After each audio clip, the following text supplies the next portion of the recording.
यह है राहुल गांधी की राजनीति का असर। राहुल गांधी की सियासत से जिस तरह से भारतीय जनता पार्टी बौखलाहट में आ जाती है, यह उसी का असर है दोस्तों। और मैं ऐसा क्यों कह रहा हूं? क्योंकि भारतीय जनता पार्टी ने फैसला किया है कि आगे से 25 जून को संविधान हत्या दिवस के तौर पर मनाया जाएगा। जैसे कि आप जानते हैं, 25 जून वो काला दिन था जब 1975 में स्वर्गीय इंदिरा गांधी ने देश पर आपातकाल लागू कर दिया था। राहुल गांधी लगातार लोकसभा चुनावों में संविधान को बचाने की अपील कर रहे हैं, और इसमें राहुल गांधी की कल्पना की उड़ान नहीं थी। खुद भारतीय जनता पार्टी के नेता, चाहे वो आनंद हेगड़े हों, राजस्थान की डेप्यूटी चीफ मिनिस्टर दिया कुमारी हों, अरुण गोविल हों, तमाम बड़े नेता कह रहे थे हमें 400 सीटें दे दो, हम संविधान को बदल देंगे। लगातार इस तरह की बातें भारतीय जनता पार्टी के नेताओं की तरफ से की जा रही थी, और तब राहुल गांधी ने और विपक्ष ने कहा कि आरक्षण भी खतरे में आ सकता है।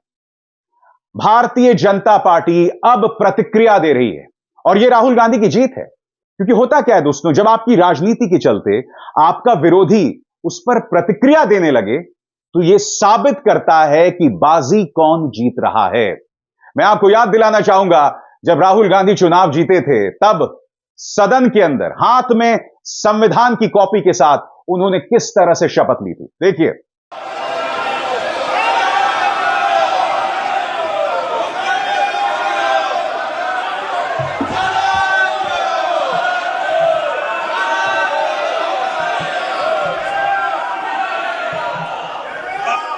I, Rahul Gandhi, having been elected a member of the House of the People, do solemnly affirm that I will bear true faith and allegiance to the Constitution of India as by law established, that I will uphold the sovereignty and integrity of India, and that I will faithfully discharge the duty upon which I am about to enter. Jai Hind, Jai Samvidhan. Bhajpa इसी से बौखला गई है, और यही वजह है कि बीजेपी ने फैसला किया है कि 25 जून को संविधान हत्या दिवस के तौर पर मनाया जाएगा। मैं आपसे एक सवाल पूछना चाहता हूं, एक सरकारी घोषणा में हत्या शब्द का इस्तेमाल हो रहा है। आप चाहते तो यह भी कह सकते थे कि संविधान बचाओ दिवस, मगर आप ऐसा क्यों नहीं कर रहे हैं? क्योंकि राहुल गांधी और विपक्ष लगातार संविधान बचाओ की बात कर रही है। भाजपा इस कदर बौखला गई है, इस तरह से प्रतिक्रियावादी हो गई है, इस तरह से रिएक्शनरी हो गई है कि वो संविधान बचाओ दिवस के बजाय संविधान हत्या दिवस मना रही है। क्योंकि अगर वो संविधान बचाओ दिवस मनाएगी, तो इससे विपक्ष का नारा, राहुल गांधी का नारा और बुलंद होगा। मैं आपको बतलाना चाहता हूं कि देश के गृह मंत्री अमित शाह ने इसको लेकर ऐलान किया है। उनका ऐलान आपके स्क्रीन पर। 25 जून 1975 को तत्कालीन प्रधानमंत्री इंदिरा गांधी ने अपनी तानाशाही मानसिकता को दर्शाते हुए देश में आपातकाल लगाकर भारतीय लोकतंत्र की आत्मा का गला घोंट दिया था। लाखों लोगों को अकारण जेल में डाल दिया था और मीडिया की आवाज को दबा दिया था। भारत सरकार ने हर साल 25 जून को संविधान हत्या दिवस के तौर पर मनाने का निर्णय किया है। यह दिन उन सभी लोगों के विराट योगदान का स्मरण कराएगा जिन्होंने 1975 के आपातकाल के अमानवीय दर्द को झेला था। आज मैं देश के गृह मंत्री से सवाल पूछना चाहता हूं, यह तस्वीर याद है ना आपको, जब चंडीगढ़ के मेयर चुनावों में भाजपा का एक कार्यकर्ता लोकतंत्र का गला घोंट रहा था? अमित शाह, आपको याद है किस तरह से लोकसभा के अंदर ओम बिरला मणिपुर का मुद्दा नहीं उठने देते हैं, किस तरह से, किस रहस्यमय तरीके से विपक्ष के नेताओं के माइक ऑफ हो जाते हैं? क्या देश के गृह मंत्री को यह याद दिलाना चाहिए कि राज्यसभा के अंदर किस तरह का पक्षपात का आरोप जगदीप धनखड़ पर लगता है? सबसे बड़ी बात याद कीजिएगा, 3 कृषि कानून किस तरह से पारित हुए थे और किस तरह से उन्हें वापस लिया गया था। क्या देश के गृह मंत्री बताएंगे कि एक पत्रकार हाथरस जाता है, मगर पहुंचने से पहले आप उसे आतंकवाद की धाराओं में यूएपीए में बंद कर देते हैं, न्यूज क्लिक पर रेड मारते हैं, उनके संपादक को आप आतंकवाद की धाराओं में बंद कर देते हैं। भीमा कोरेगांव मामले में अब भी दर्जनों लोग जेल में बंद हैं। यह कहा जा रहा है कि कई लोगों के लैपटॉप पर सबूत डाले गए, प्लांट किए गए। उमर खालिद क्यों जेल में, हम नहीं जानते। क्या देश के गृह मंत्री बताएंगे कि किस तरह से हेमंत सोरेन को जेल में डाला गया, अरविंद केजरीवाल को जेल में डाला गया? तो क्या ऐसे में भाजपा के पास यह अधिकार रह जाता है कि वो आपातकाल की बात करें? यही सवाल विपक्ष उठा रहा है।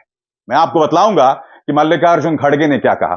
मैं आपको यह भी बतलाऊंगा कि अखिलेश यादव ने भाजपा को आईना दिखाया, मगर सबसे पहले सुनिए पवन खेरा ने, कांग्रेस के प्रवक्ता पवन खेरा ने किस तरह से करारा प्रहार किया है।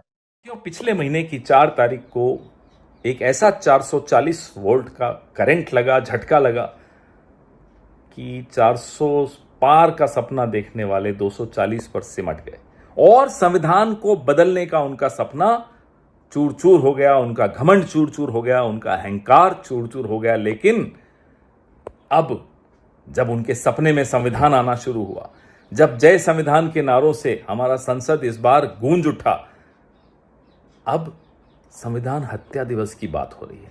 संविधान हत्या दिवस, ये शब्द भारत सरकार की गैजेट नोटिफिकेशन, आप समझिए उनकी नीयत, आप समझिए उनकी मानसिकता, जो इस तरह का शब्द ला सकते हैं। आप राजनीतिक रूप से इस शब्द का इस्तेमाल करिए, कोई दिक्कत नहीं। भारत सरकार की गैजेट नोटिफिकेशन में संविधान हत्या का शब्द वही लोग ला सकते हैं जो संविधान की हत्या करना चाहते हैं। जिस दौर की ये बात कर रहे हैं, उस दौर में भी संविधान स्थगित हुआ था, 19 महीने के लिए स्थगित हुआ था। लेकिन जो पिछले 10 साल का दौर है, डेथ बाय 1000 कट्स, रोज आपने संविधान की हत्या करने की साजिश की। कभी दलितों को प्रताड़ित करके, कभी आदिवासियों से जमीन छीनकर, कभी बलात्कारियों को फूल मालाएं पहनाकर। यह होता है संविधान की हत्या करना। कभी अपने विरोधी दल के खाते सील करके, विपक्ष के नेताओं को जेल डालकर, असम पुलिस को बुला बुला के लोगों को अरेस्ट करवाकर, विपक्ष के वरिष्ठ नेता को आप उसकी सांसदी छीनकर, उनका घर छीनकर, यह होता है संविधान की हत्या करना। लोगों की पार्टियों को तोड़ देते हो, खरीद फरोख्त करते हो विधायकों की, और आप संविधान हत्या दिवस मनाओगे। यह तो वो हुआ कि विजय माल्या और नीरव मोदी बैंक दिवालिया दिवस मनाएंगे। इसलिए अब आप समझ लीजिए कि सरकारें नाटक नौटंकी से नहीं चलती। नाटक नौटंकी से तो अब राजनीति भी नहीं चल सकती। लोग जागरूक हैं। नाटक नौटंकी बंद कीजिए, पेपर लीक रोकिए, नौकरियों की व्यवस्था करिए, आटे दाल के दामों पर काबू करिए, सरकार चलाने की कुछ शिक्षा लीजिए और काम कीजिए। नाटक नहीं चलेगा। जय संविधान, जय बाबा साहब अंबेडकर। यही नहीं, आरजेडी के सांसद मनोज झा ने अपने इस संदेश में एक वाजिब बात कही है। सुनिए वो क्या कह रहे हैं और आईना दिखा रहे हैं भाजपा सरकार को। देखिए कौन बोल रहे हैं ये। अभी मैंने देखा गृह मंत्री जी का, कैसे बोल पा रहे हैं भाई। आप लोगों ने तो खुद ही संविधान को तहस नहस करके रख दिया, उसके मर्म को आहत करके रख दिया। चुने हुए प्रतिनिधियों को जेल में रखे, ह्यूमन राइट एक्टिविस्ट जेल में है, फादर स्टेन स्वामी दुनिया से चले गए। आपने तो ईडी, आईटी, सीबीआई के माध्यम से संविधान के पन्नों को ताड़ ताड़ कर दिया। मैं हत्या फिर भी नहीं बोलूंगा, क्योंकि इस तरह के शब्द आपके वैचारिक रुझान के हैं। मैं तो आपसे आग्रह करूंगा, शहीद दिवस 30 जनवरी हमारे बापू की हत्या हुई थी, उसको कहिए गांधी हत्या दिवस। और जिस व्यक्ति ने किया था उसके वैचारिक सांगठनिक रुझान को सामने लाइए, स्वीकार करिए। कर पाएंगे? ये भी याद रखिएगा, इमरजेंसी के दौरान माफी मांगने वाले कौन कौन लोग थे? सब आप ही के संगठन के थे या नागपुर वाले संगठन के थे। वो चिट्ठियां पब्लिक डोमेन में है। तो दोहरा चरित्र नहीं होना चाहिए। संविधान ने आपको एक झटका दिया है इस मैंडेट में, उस झटके से उबरने के लिए बेहतर चीजें तलाश करिए। अगर आप इसे कहते हैं संविधान संकल्प दिवस तो अच्छा लगता है, लेकिन मैं क्या करूं, आपके दिमाग में तो विभीषिका, हत्या ऐसे ही शब्द रहते हैं। ये आपकी पेट शब्दावली है। इस शब्दावली से मुक्ति पाइए, संविधान को पढ़िए और गढ़िए वैसा समाज जो आप में है नहीं संभवतः कैपेबिलिटी। दोस्तों जाहिर सी बात है, इसे विपक्ष ने बड़ा मुद्दा बना दिया है। अखिलेश यादव ने यह लंबा चौड़ा बयान दिया है, उसके कुछ अंश में आपको पढ़ के सुनाना चाहता हूं।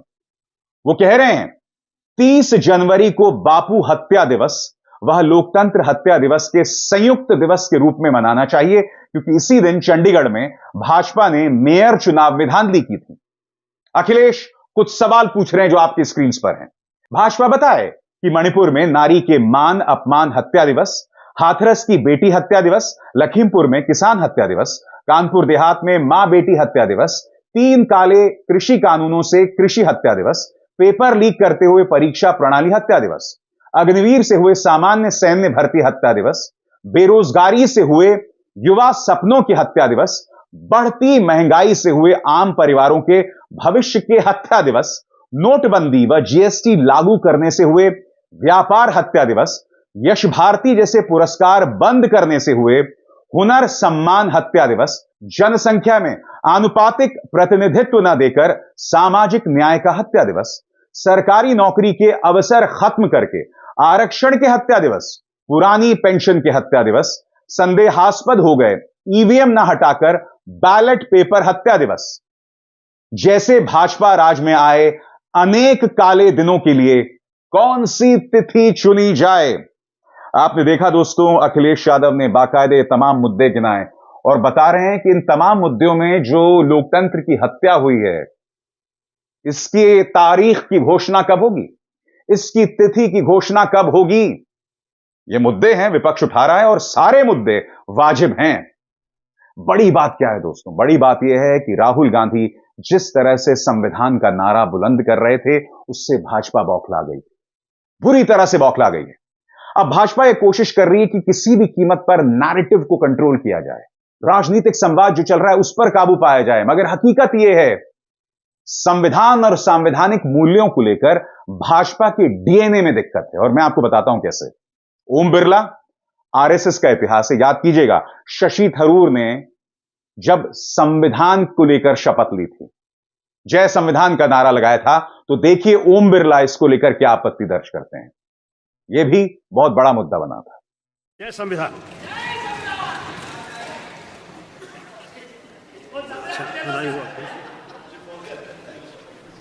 संविधान की शपथ तो ले ही रहे हैं, ये संविधान की शपथ है।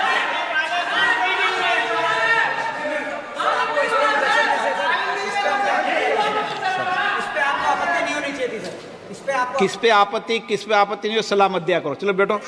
किस पे आपत्ति नहीं हो, सलाह मत दिया करो, चलो बैठो। किस पे आपत्ति नहीं हो, सलाह मत दिया करो, चलो बैठो। चलिए। इसी तरह से कांग्रेस अध्यक्ष मल्लिकार्जुन खड़गे ने भी लंबा चौड़ा बयान दिया है। पूरा बयान तो मैं पढ़ नहीं पाऊंगा, मगर उनके जो मुख्य हिस्से हैं वो आपके सामने। नरेंद्र मोदी जी, पिछले 10 सालों में आपकी सरकार ने हर दिन संविधान हत्या दिवस ही मनाया है। आपने देश के हर गरीब व वंचित तबके से हर पल उनका आत्मसम्मान छीना है और वो बाकायदा मिसाल दे रहे हैं। मध्य प्रदेश में भाजपा नेता आदिवासियों पर पेशाब करता है, जब हर 15 मिनट में दलितों के खिलाफ बड़ा अपराध घटता है, जब अल्पसंख्यकों पर गैर कानूनी बुलडोजर चलाया जाता है। मणिपुर में पिछले 13 महीनों से हिंसा की चपेट में हैं और आप वहां कदम नहीं रखते हैं। वो आगे कहते हैं, मोदी जी आपके मुंह से संविधान की बातें अच्छी नहीं लगती।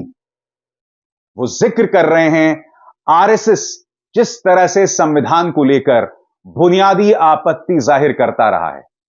दोस्तों, और बात यहां नहीं रुकती है, यही नहीं, मल्लिकार्जुन खड़गे कहते हैं भाजपा आरएसएस जनसंघ ने संविधान को कभी नहीं माना। क्या यह सच नहीं है कि आरएसएस के मुखपत्र ऑर्गेनाइजर ने 30 नवंबर 1949 के अंक में संपादकीय में लिखा था, और यह हकीकत है दोस्तों, इसकी चर्चा भी होती रही है। और क्या लिखा था?